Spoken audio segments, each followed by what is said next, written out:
Greetings, my friends. Welcome back.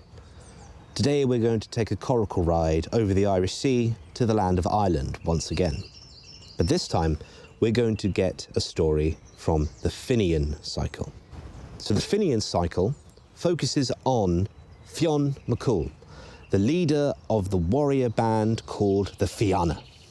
And this story is about how he's been brought into the world, some of his boyhood deeds, and in particular, how he managed to obtain the salmon of knowledge. And so this I will dub Fionn and the salmon of knowledge. We begin our story with a man named Cumhaill, and he was the leader of the Fianna at this time. And he had a bit of a power struggle. It was between him and also a man called Morna. And Morna was also backed by two people, the High King of Ireland at this time, and also a very powerful druid called Taig. Now, Taig's beef with Cumhaill is because Cumhaill is in love with his daughter, Mythology, and he was not having it, for he had foreseen a prophecy that Cumhaill in some way would bring about his downfall. So he joined with the High King, who in turn joined with Morna, and that's when the conflict started to begin. Now, Cumhaill ended up dying. He was defeated by one of the sons of Morna. His name was Gol mac Morna, and he ended up taking over as the leader of the Fianna, for he was the one who had killed the previous leader. So Cumhaill had died and left Mythology pregnant, for they had conceived a child in secret. She gave birth to a beautiful boy and named him Demna. And out of fear of the sons of Morna, and also from her father, Taig, she gave the boy away to two druid women, Bohmul and Leah Luchra. Other versions say her name was Cry, but I'm going to go with Leah Luchra for this version. So the two druid women taught the boy in secret and reared him up, taught him the art of being a warrior, the art of magic. And this is where it starts to be the boyhood deeds of Fionn McCool. Whilst Bohmul and Leah Luchra were raising young Demna, he went through many adventures, from saving a group of bards from the sons of Morna, from those same bards being raided by a bunch of bandits, them keeping Demna alive, learning a few more bits of sword and knife play, to being discovered by the two druid women, to beating 100 men at a game of hurling, so much so that they deemed him so terrifying, but very fair. That is when he earned the name of Fionn. Because Fionn, or Finn, the anglicised version of it, means light-haired.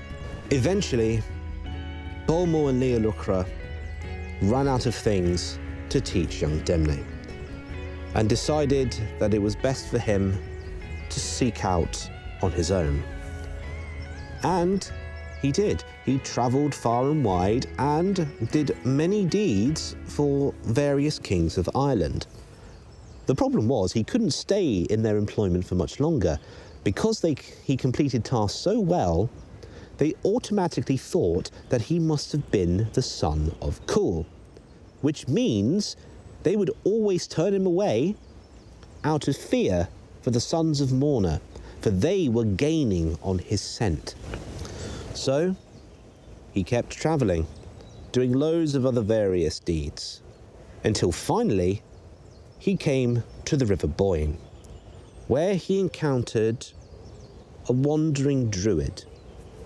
His name was Finnegas, and he was on the search for the salmon of knowledge.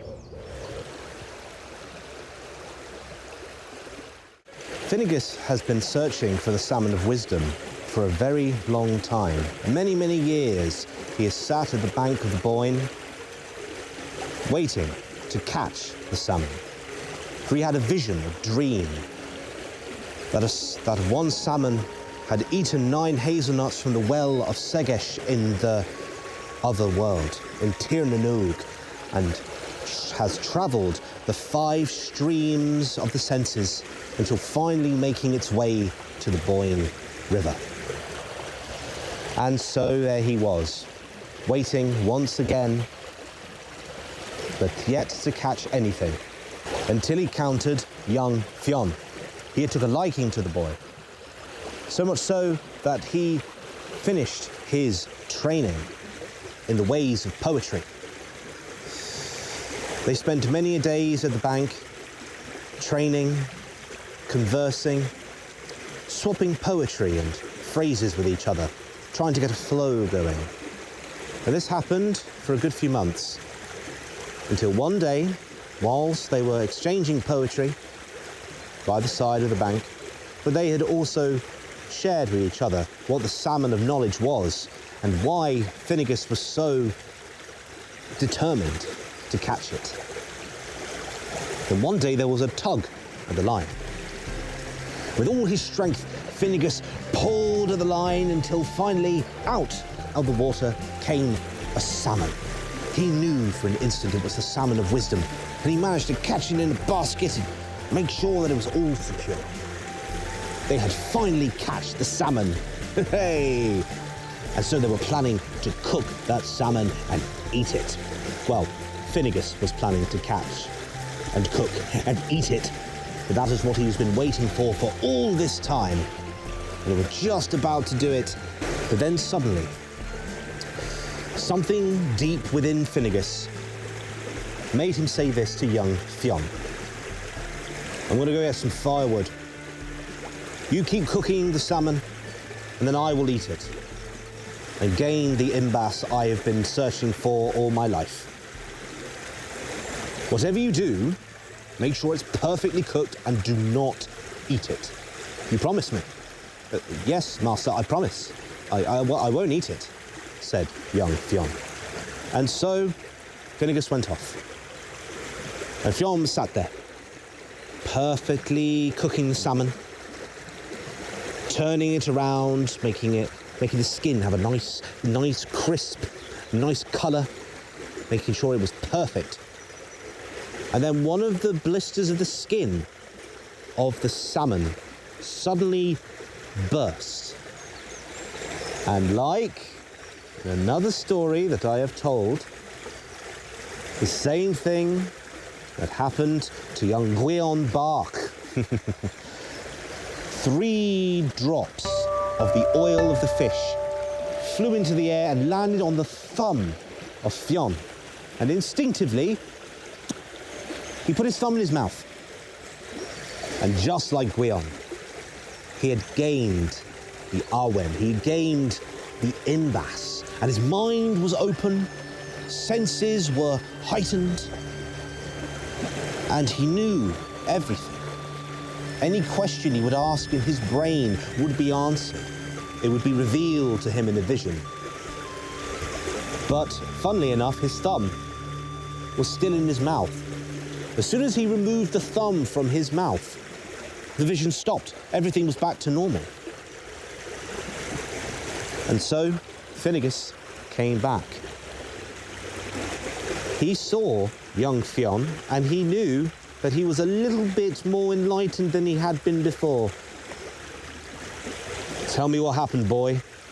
Oh, master, sorry, I was just cooking the salmon, and then the skin, it burst, and it went on my thumb, and I put my thumb in my mouth, and now everything is weird.